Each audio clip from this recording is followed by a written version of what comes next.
আরে আল্লাহ রাব্বুল আলামিন, আমাদের নৌকাটা কঠিন তুফানের ভিতরে পড়েছে গো আল্লাহ। নৌকার চাকা পাঞ্চার হয়ে গিয়েছে।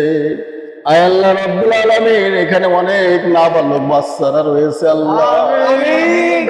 আয় আল্লাহ, এই নাবালক বাচ্চাদের একটা বিয়ের বন্দোবস্ত না করা পর্যন্ত তুমি নৌকা ডুবাই না। আয় আল্লাহ রাব্বুল আলামিন, এই পাশে আমাদের নৌকার মাঝি আল্লাহ, এই যে আর্জেন্টিনিয়া সাপোর্টার আল্লাহ গো, আল্লাহ গো, এই আর্জেন্টিনা সাপোর্টারের আর একটা গোল না করা পর্যন্ত তুমি একে কবরে নিও না। আয় আল্লাহ রাব্বুল আলামিন, এই বিশ্বকাপের খেলা কেমন শুরু হয়েছে, এই শুরুতেই যদি তুমি মাছ ধরে যদি আমাদের নৌকা ডুবে যাও গো আল্লাহ, এই সমর্থকদের কি হবে গো আল্লাহ?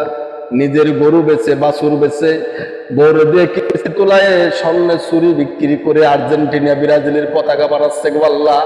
এখন এই পতাকা বানাই যদি তারা যদি না জিতা দেখে যদি কবরে যায় আল্লাহ, এই আক্ষেপ রেখে কিভাবে আল্লাহ তারা মরবে গো আল্লাহ?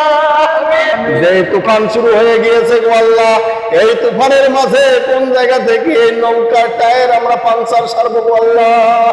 হঠাৎ করে কেন যে নৌকাটা পাঞ্চার হয়ে গেল আল্লাহ, কিছু বুঝে উঠতে পারলাম না।